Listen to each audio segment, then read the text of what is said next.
الحمد لله رب العالمين والصلاة والسلام على نبي الكريم أما بعد فأعوذ بالله من الشيطان الرجيم بسم الله الرحمن الرحيم يا أيها الناس إن وعد الله حق فلا تغرنكم الحياة الدنيا ولا يغرنكم بالله الغرور وقال الله تبارك وتعالى في موضع آخر من عمل صالحا من ذكر أو أنثى وهو مؤمن فلنحيينه حياة طيبة ولنجزينهم أجرهم بأحسن ما كانوا يعملون وقال الله تبارك وتعالى في موضع آخر إن هذا القرآن يهدي للتي هي أقوم وقال النبي صلى الله عليه وسلم لا يؤمن أحدكم حتى أكون أحب إليه من والده وولده والناس أجمعين وقال النبي صلى الله عليه وسلم كلكم راع كلكم مسؤول عن رعيته آمنت بالله صدق الله مولانا العظيم وصدق رسوله النبي الكريم ونحن على ذلك من الشاهدين والشاكرين والحمد لله رب العالمين میں اس کی حمد کرتا ہوں میں اس کے در کا منگتا ہوں میں اس کی حمد کرتا ہوں میں اس کے در کا منگتا ہوں کہ جس کے در پہ جا کے ہر اداسا ٹھہر جاتا ہے میں اس کی حمد کرتا ہوں میں اس کے در کا منگتا ہوں کہ جس کے در پہ جا کے ہر اداسا ٹھہر جاتا ہے جو ہر منگتے کو دیتا ہے جو ہر منگتے کا داتا ہے نہیں تفریق اس کے یہاں وہ سب کے کام آتا ہے نہیں تفریق اس کے یہاں وہ سب کے کام آتا ہے میں جب کاسا اٹھاتا ہوں اسی کے در پہ جاتا ہوں میں جب کاسا اٹھاتا ہوں اسی کے در پہ جاتا ہوں غمی میں اٹھاؤں تب خوشی میں اٹھاؤں تب جلوت میں اٹھاؤں تب خلوت میں اٹھاؤں تب میں جب کاسا اٹھاتا ہوں اسی کے در پہ جاتا ہوں کیوں اس لیے کہ خدا وہ ہے الہ وہ ہے احد وہ ہے صمد وہ ہے شراکت اس میں جو سمجھے ہے مشرک نابلد وہ ہے اے حضرات سامعین کرام اسٹیج پر جید علماء کرام تشریف فرما ہے اور پس پردہ بیٹھی اسلامی ماں و بہنوں میں چند لمحات کے لیے آپ حضرات کے سامنے آیا ہوں بہت ہی خوبصورت پروگرام اور سامعین حضرات ہیں سامعین کے مسکراتے ہوئے چہرے ہیں اللہ ہمیشہ آپ کے چہروں کو یوں ہی مسکراتا رکھے اور اللہ تعالی ہمیشہ ایسی دینی محفلیں منعقد کرنے کی توفیق عطا فرماتا رہے مہمان خصوصی کی حیثیت سے استاد محترم حضرت مفتی ہلال احمد صاحب قاسمی دامت فیوزہم محتمم الجامعۃ الصفہ لہرپور تشریف لائے ہیں ابھی ہم اور آپ کو ان کے بیانات سے مستفیض ہونا ہے اس سے قبل میں آپ کے سامنے دعا کیجئے کہ اللہ تعالیٰ قرآن و حدیث کی روشنی میں صحیح اور سچی بات کہنے کی توفیق عطا فرمائے مسلمانوں اٹھو اب ہم جگانے تم کو آئے ہیں مسلمانوں اٹھو اب ہم جگانے تم کو آئے ہیں یہ ہم پیغام خالق کا سنانے تم کو آئے ہیں صدائیں مسجدوں میں گونج اٹھی اللہ اکبر کی صدائیں مسجدوں میں گونج اٹھی اللہ اکبر کی مگر تم سو رہے ہو ہم جگانے تم کو آئے ہیں حضرات سامعین کرام اخلاق باطنہ کا حاصل کرنا ہر انسان کے لئے ضروری ہے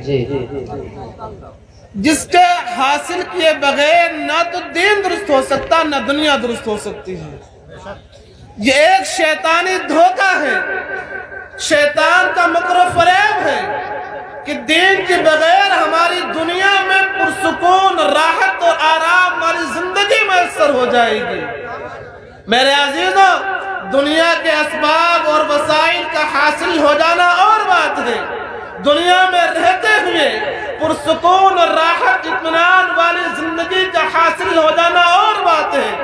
دین کو چھوڑ کر دنیا کے اسباب آپ کے پاس ہو سکتے ہیں، آپ کے پاس موٹر گاڑیاں ہو سکتی ہیں، آپ کے پاس بینک بیلنس جمع ہو سکتا ہے، لیکن رب ذوالجلال کی قسم اسے دل کا سکون کہا جاتا ہے اور دین کے بغیر حاصل نہیں ہو سکتا ہے۔ اور یہی وجہ ہے کہ دنیا میں رہتے ہوئے پرسکون اور راحت آرام والی زندگی انہیں اللہ والوں کو حاصل ہوتی جنہوں نے اپنے آپ کو اللہ رب العزت کے حکام کے تابع بنا دیا ہے۔ اس لیے ہر مسلمان کا اخلاق باطنہ کا حاصل کرنا بہت ضروری ہے۔ کیوں ضروری ہے؟